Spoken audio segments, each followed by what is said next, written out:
Hi hello सर्वांना, श्री स्वामी समर्थ. नमस्कार, मी प्रियंका आणि परत एकदा तुमचं सर्वांचं माझ्या एका नवीन मराठी ब्लॉग चॅनलवर अगदी मनापासून स्वागत. आजचा दिवस तुम्हाला खूप छान, मस्त, आनंदाचा, आरोग्यदायी, भरभराटीचा जाऊ दे ही स्वामींच्या चरणी प्रार्थना. आनंदाने जगायचे असेल तर दोनच गोष्टी विसरा. तुम्ही इतरांसाठी काय चांगलं केलं आणि इतरांनी तुमच्यासाठी जे वाईट केलं ते जर तुम्ही विसरलात तर तुमचं जीवन सुखमय झाल्याशिवाय राहणार नाही. तर मैत्रिणींनो, आजचा व्हिडिओ खूप सुंदर असणार आहे, त्यामुळे तुम्ही शेवटपर्यंत नक्की पहा आणि माझ्या चॅनलवर जर नवीन असाल तर सबस्क्राईब करायला विसरू नका. गुड मॉर्निंग सगळ्यांना. तर आत्ता वाजलेले आहेत 6 आणि माझी आंघोळ वगैरे झालेली आहे. आज रविवार आहे, मुलांना सुट्टी आहे, पण आज बंटीचा पेपर आहे, डायमंडची परीक्षा आहे ना, त्यामुळे त्याला पण शाळेत जायचं आहे. तर 10:30 ते 12:30 असा त्याचा पेपर आहे. आणि आज शंभू महादेवाची यात्रा पण आहे, तर आपल्याला अभिषेकसुद्धा करायचा आहे मला महादेवांचा. आणि दुसरं म्हणजे आज कामदा एकादशीसुद्धा आहे, तर देवपूजा पण करायची आहे. तर मी आधी आंघोळ करून घेतलेली आहे आणि देवपूजा करायला घेणार आहे अगोदर, आणि नंतर मग स्वयंपाक बनवणार आहे. तर आंघोळ झाल्याच्या नंतर मी अगोदर फुलं आणून घेतली. तर चाफ्याची फुलं आणली आणि पांढऱ्या जास्वंदीची फुलं 3च सापडलेत आज, आणि पिवळ्या गलांड्याची फुलं आणि जास्वंदीची फुलं तर मी अगोदरच कळ्या आणून ठेवत असते. किती छान उमललेत पहा. आणि हे बटन गुलाबाचं फुलं आहे, एकदम छोटं आहे पण खूप सुंदर आहे. तर मी झाड लावलं आहे, तर त्याचंच हे फुलं आहे. अजून 2-3 कळ्या आहेत पण त्या उद्या उमलतील. तर एवढी फुलं आज आपल्याला देवपूजेसाठी सापडलेली आहेत. तर आता देवपूजा करायला घेणार आहे मी.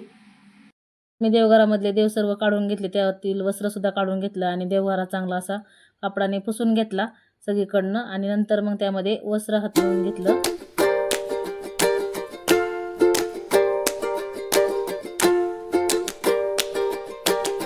तर देवघरामधलं मी वस्त्र बदलून घेतलं आणि त्याच्यानंतर मग छान अशी रांगोळी काढून घेतली रविवारची, आणि त्यानंतर दिवा लावून घेतला. सगळ्या देवांना आंघोळी घालून त्यांना हळदी कुंकू लावून घेतलं, माळा घालून घेतल्या, आणि नंतर मग मी महादेवाचा अभिषेक करायला घेणार आहे. तर मी इथे महादेवाचा अभिषेक करण्यासाठी आमच्या पार्किंगमध्ये बेलाचं झाड पण आहे, तर बेलपत्र आणले होते आणि पंचामृत पाणी आणि महादेवाची पिंडणी घेतली एका डिशमध्ये, आणि अगोदर पाण्याने महादेवांना अभिषेक घालून घेतला. त्यानंतर पंचामृताने ओम नमः शिवाय हा मंत्र म्हणून अभिषेक छान असा करून घेतला.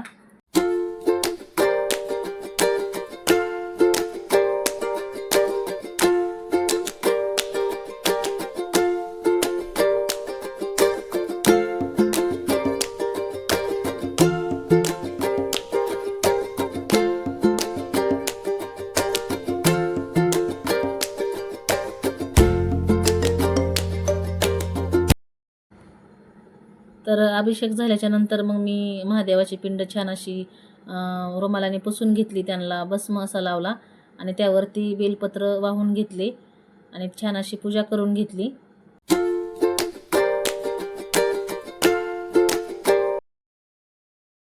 महादेवांना बेलपत्र अर्पण केल्याच्या नंतर मग मी सगळ्या देवांना फुलं ठेवायला घेतली. तर जेवढी फुलं होती माझ्याकडे तेवढी मी ठेवून घेणार आहे. तर सगळ्या देवांना मी अशी छान फुलं वाहून घेतली.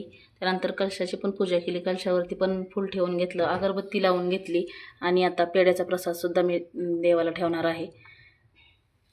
तर धूप लावून घेतली होती. तर ही अशी देवपूजा माझी आजची झालेली आहे. तर कशी वाटली ती कमेंट बॉक्समध्ये नक्की सांगा. त्याच्यानंतर मी स्वामी महाराजांची सुद्धा पूजा करून घेतलेली आहे. तर स्वामी महाराजांना सुद्धा छान असं पुसून घेतलं, अष्टगंध लावला, फुलं वाहून घेतली, दिवा लावला आणि धूप ओवाळून घेतली. तर छान अशी पूजा झालेली होती. तर तुम्हाला आजची पूजा माझी कशी वाटली ती कमेंट बॉक्समध्ये नक्की सांगा.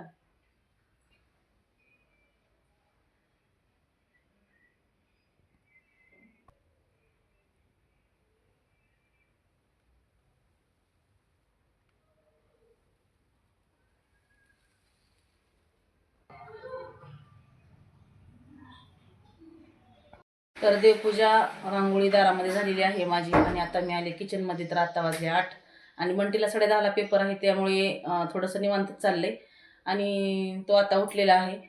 आणि आता मग मी स्वयंपाकाला घेणार आहे. तर स्वयंपाकामध्ये मी तर इथे आज एकादशी असल्यामुळे आम्हाला उपवास आहे, तर मग मी खिचडी भिजायला घातलेली आहे. मुलं काही उपवास धरणार नाहीत, तर त्यांच्यासाठी मी भाजी चपाती बनवणार आहे. तर भाजीमध्ये मी त्यांना शेपूची भाजी बनवणार आहे, बंटीला आवडते. आणि इथं मुगाची डाळ भिजत घातलेली आहे. तर मुगाची डाळ टाकून केलेलीच भाजी तो खातो आवडीने. त्याला हरभरा डाळ टाकून केलेली भाजी अजिबात आवडत नाही. त्यानंतर मग मी चपात्या डाळ भिजत घातली आणि परातीमध्ये चवीनुसार मीठ घालून घेतलं आणि पीठ मळायला घेतलं. तर पीठ मळून घेतलं म्हणजे मग चपात्या मऊ होतात. भाजी होईपर्यंत कणिक चांगली अशी भिजते. तर रोज मी नेहमी अशाच प्रमाणे करत असते. आणि नाश्त्याला जर दुसरं काय बनवलं तर आज काय सगळे लवकर उठणार नाही, उशिराच उठतात सुट्टी असल्यामुळे. तर बंटी फक्त लवकर उठलेला आहे, तर त्याच्यासाठी स्वयंपाक लवकर बनवायचा आहे मला. तर आता कणिक मळून घेते. तर इथे माझी कणिक पण मळून झाली आणि आता भाजी पण मी चिरून घेणार आहे. तर भाजी पण मी धुवून चिरून घेतलेली आहे आणि नंतर कढईमध्ये तेल तापायला ठेवलं. नेहमीप्रमाणेच भाजी करणार आहे मी. लसूण टाकून त्यानंतर भाजी टाकणार. त्यानंतर मग मी मुगाची डाळ भिजत घातलेली टाकणार आणि तिखट मीठ टाकून चांगली अशी शिजवून घेणार. छान होती ही भाजी. आणि हिरव्या मिरचीची भाजी मला आवडते पण मुलांना नाही आवडत, त्यामुळे मग हिरव्या मिरचीचा वापर जास्त भाज्यांमध्ये नाही करत, लाल तिखटच वापरते.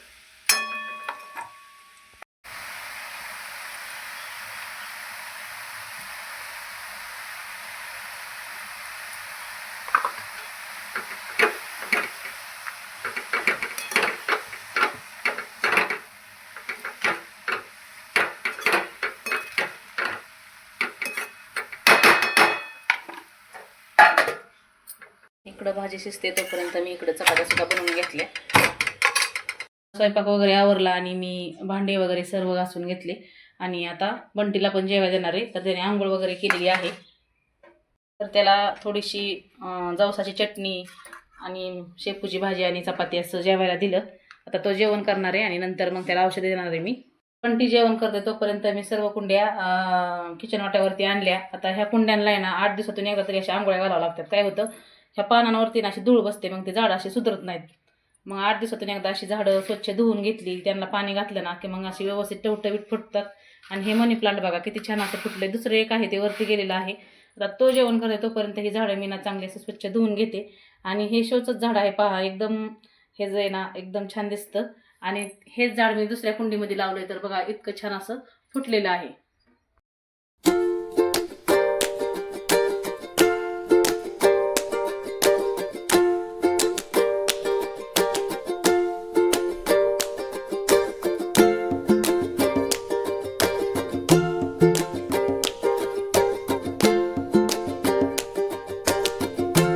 ते बघा मनी प्लांट मी छान असं पानं धुवून घेतली आणि किती फ्रेश वाटतोय.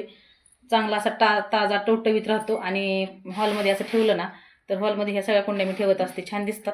आणि ह्या झाडांना आहे ना बघा अशी गुलाबी फुलं येतात. तर ही फुलं उमरल्याच्या नंतर आहे ना एकदम मस्त अशी दिसतात बघा, आणि भारी दिसतात ही झाडं. आणि याच्या अशा कांड्या कांड्या येतात बघा. आणि ह्याच्यामध्ये मी असं चिनी गुलाब आणि हे लावलेलं आहे, एकदम मस्त असं फुटलंय. आणि ह्या पण कुंडीमध्ये तेच लावलेलं आहे. आणि ह्याला सुद्धा मी आंघोळ घालून घेतली बघा, एकदम मस्त असं दिसतंय ते पण सुद्धा. तर इथे ऑक्सिजन प्लांट आहे, त्याला सुद्धा असं पाणी घालून घेतलं. आणि इथं विष्णू कमळ आहे, मी त्याला सध्याच लावलेलं आहे. ते फुटल्यानंतर मग मी तुम्हाला दाखवेन. ते मी डब्यामध्ये अशी आळू लावलेली बघा, एकदम मस्त अशी फुटली. त्याला सुद्धा असं पाणी घालून घेतलं. नंतर या बकेटमध्ये मी अशी मिरचीची झाडं लावल्यात, तर एकदम छान आल्यात बघा ती. आणि ह्या पण बकेटमध्ये मी छान अशी आळू लावली, ते एकदम मस्त फुटली ती आळू. तर आठवड्यातून एकदा दोनदा ह्या पानांची वड्या बनवत असते मी. तर बंटीचं जेवण वगैरे झालेलं आहे. आता त्याला औषधं द्यायची आहेत मला, तर त्याला आता अगोदर औषधं देऊन घेते. तर औषधं देण्याच्या अगोदर ना त्याला गंध लावायला खूप आवडतो. तर तो स्वामींचा अष्टगंध लावू म्हणत होता, म्हणून मी त्याला अष्टगंध लावून घेतला. आणि त्यानंतर मग औषध द्यायला घेतले. तर त्याला छाती भरली ना, त्यामुळे ताप, खोकला, सर्दी असं आजारी आहे, तर त्याला ते औषधं द्यावी लागतात. बंटीला पण औषधं देऊन झाली आणि आता माझा स्वयंपाक वगैरे सगळं आवरलंय. आता फरशी आणि कपडे राहिलेले आहेत ते पण आवरून घेणार आहे. आणि लवकर आवरायचे, कारण आज पण एका मैत्रिणीचे पापड आहेत. तर हा व्हिडिओ खूप छान असणार आहे, त्यामुळे तुम्ही शेवटपर्यंत नक्की पहा. तर बंटीने स्वामींचं दर्शन घेतलं पेपरला जाताना. तर मला सकाळची कामं करता करता 11:30 वाजले बघा. आणि मी चहा पण पित नाही आणि आज उपवास पण आहे, एकादशी. तर मी आता खिचडी बनवायला घेतली बघा. इथे मी खिचडी बनवण्यासाठी बटाटे बघा असे बारीक साल काढून घेतले आणि बारीक असे कट करून घेतले आणि 2-3 पाण्याने स्वच्छ धुवून घेणार आहे. कारण ह्या बटाट्यामध्ये ना भरपूर प्रमाणामध्ये टार्च असतं. आणि त्यानंतर मग मी साबुदाणा हा सकाळी लवकरच भिजत घातला होता, कॅमलचा होता, त्यामुळे ना सिद्धीचा. तर छान असा भिजलेला आहे. असा मऊ साबुदाणा शिजला ना तर एकदम मऊ लुसलुशीत अशी खिचडी बनते पहा. आणि इथं खलबत्त्यामध्येच मी शेंगदाण्याचे बारीक जाडसर थोडेसे कुटून घेतलेत. असेच खलबत्त्यामधले शेंगदाण्याचीच खिचडी मला आवडते. मिक्सरमध्ये ना जास्त असा बारीक भुगा होतो.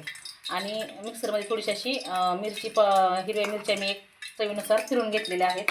आता कढईमध्ये मी तेल तापायला ठेवलं आहे आणि त्यामध्ये ना थोड्याशा पापड्या आणि हे चकली बटाट्याची तळून घेणार आहे. आता आपल्याला जरी उपास असला तरी मुलांना पण खिचडी आवडते, पापड्या आवडतात, त्यामुळे मी थोडंसं जास्तच केलेलं आहे.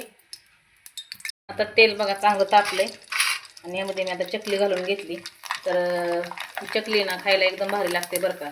आणि फुलते तर लई सुंदर आणि एकदम खुसखुशीत लागते, अजिबात दाताला चिटकत नाही. पाहू शकता तुम्ही. तर ह्याची पण रेसिपी आपल्या चॅनलवरती मी अपलोड केलेली आहे. तर आता सगळ्या पापडी आणि चकली मी तळून घेणार आहे, नंतर मग खिचडी बनवायला घेणार आहे. मला आहे ना वेपर्स आणि पापडीपेक्षा जास्त चकलीच आवडते, त्यामुळे मी चकलीच तळत असते. आता पापड्या मी सगळ्या तळून घेतल्या, चकल्या पण तळून घेतल्या आणि खिचडी बनवायला घेतली. तर लोखंडाची कढईच ठेवली, कारण लोखंडाची कढईमध्ये जर खिचडी केली ना तर मग ती कढईला अशी चिटकत नाही बघा. आणि तेल टाकून घेतलं त्यामध्ये. आणि इथं बटाटा मी स्वच्छ धुवून 2-3 पाण्याने जाऱ्यामध्ये ना असा नितळायला ठेवलेला आहे. आता अगोदर आपल्याला बटाटा आहे ना परतून घ्यायचा. चांगला बटाटा परतून घेणार आहे मी. आणि खिचडीमध्ये बटाटा जर जास्त असेल ना तर मग खिचडी खायला चांगली लागते. तर असा कच्चा नाही टाकला. एखाद्या दिवशी जर बटाटा उकळलेला असेल तर मग मी उकळलेला सुद्धा बटाटा खिचडीमध्ये वापरत असते, ती पण खिचडी छान बनते. आता बटाटा आहे ना मी बऱ्यापैकी परतून घेतला. त्यामध्ये आता जी आपण बारीक केलेली मिरची आहे ती घालून घेतली मी. मिरची थोडीशी तेलामध्ये परतून घ्यायची आणि त्यामध्ये ना चवीनुसार पूर्ण खिचडीचं मीठ टाकून घ्यायचं, म्हणजे मिरची तेलात टाकल्याच्यानंतर ठसका येत नाही. मिरची पण छान अशी परतली आणि बटाट्यामध्ये ती आता मी छान अशी मिक्स करून घेतली, म्हणजे बटाटे ना आपल्या खाताना सपक लागत नाहीत. मिठामुळे आणि मिरचीमुळे ना बटाट्याला छान अशी टेस्ट येते. त्यानंतर मग मी भिजवलेला साबुदाणा होता ना तो असा सुट्टा सुट्टा करून घेतला आणि कढईमध्ये घालून घेतला. त्यानंतर शेंगदाण्याचं कूट घालून घ्यायचं. छान अशी एकसारखी हलवती खिचडी अशी परतून घ्यायची. लोखंडाच्या कढईमध्ये केल्यामुळे ना ही खिचडी अजिबात साबुदाणा आहे ना कढईला चिटकत नाही. तर खिचडी तर परतून झाली, एकदम लुसलुशीत आणि सुटसुटीत झालेली आहे बघा. एकदम असं मऊ लुसलुशीत झालेली आहे. आता अगोदर मी स्वामी महाराजांना आणि देवाला खिचडी दाखवून घेणार आहे. गरम आहे. नंतर मग मला खायला घेणार आहे. खिचडी वगैरे केली आणि आता वाजलेले आहेत एक. तर आता पापड लाटायला घेतले. तर सगळ्या माझ्या मैत्रिणी पण आलेल्या आहेत बघा. आता सगळ्या जणी आल्या ना की मग पटपट पटपट पापड होतात बघा. आणि एकदम फ्रेश अशा गप्पा मारत मारत पापड लाटतात. तुझं पण करायच्यात का पापड? करू की करू, मग करू करू. दळून आणा चांगलं मळ आहे का पीठ होय ग? मुगीची डाळ आणायला लागेल मला. किती आणू? 2 किलो 2 किलो मुगीची डाळ. 1.5 किलो उडदाची डाळ आणि अर्धा किलो मुगाची डाळ असं 2 किलो आणायचं. माझी मुगीची डाळ आहे.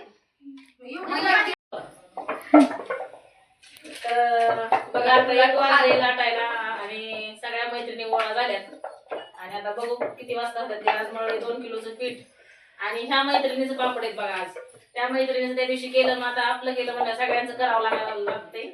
आणि सगळ्यांचं बारी बारी पापड आहे. तुम्ही म्हणता रोज पापड करताय, असं काही नाहीये. रोज सगळ्या मिळून आम्ही करत असतो, त्यामुळे मग सगळ्यांना होतं. आणि घरगुती पापड हे बनवलेत ना खायला खूप छान लागतात बरं का. तुम्ही सुद्धा जर तुम्ही जॉबला वगैरे नसताल तर असे घरी पापड नक्की बनवून खा.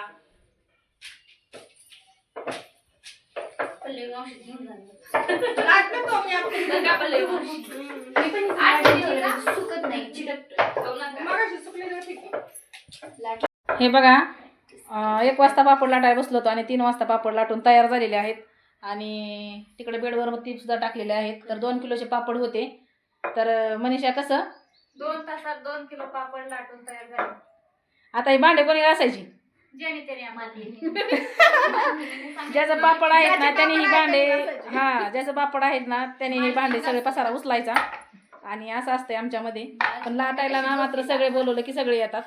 तर चला, पापड लाटायचे झाल्याच्या नंतर मग सर्व मैत्रिणी आपापल्या घरी गेल्या आणि नंतर मग मी झाडझूड वगैरे केली आणि आता वाजलेले आहेत 6. दिवाबत्ती पण केलेली आहे मी. आणि आता आम्ही निघालोय मंदिरामध्ये. तर कुठल्या मंदिरामध्ये चाललोय त्यासाठी व्हिडिओ शेवटपर्यंत नक्की पहा. तर चला. तर आम्ही मंदिराजवळ आलो आणि मंदिरामध्ये अजिबात गर्दी नव्हती आणि एकदम दिवस मावळतीला गेलेला होता. एकदम मन प्रसन्न होणारं हे मंदिर आहे आणि आत्ताच नवीन आमच्या एरियामध्ये हे मंदिर झालेलं आहे. तर आज एकादशी होती आणि शंभू महादेवाची यात्रा पण होती ना, त्यामुळे मग आम्ही दर्शनासाठी गेलो होतो. तिथं महादेवाचे पण पिंड आहे आणि विठ्ठल रुक्माईसुद्धा आहे. तर म्हणलं चला, तेवढंच फ्रेश वातावरण पण आहे आणि आपलं दर्शन पण होईल. मग आम्ही सगळ्या मैत्रिणी मिळून गेलो. छान अशी दर्शने घेतली, फोटो काढले आणि थोड्या वेळ त्या मंदिरामध्ये बसलो.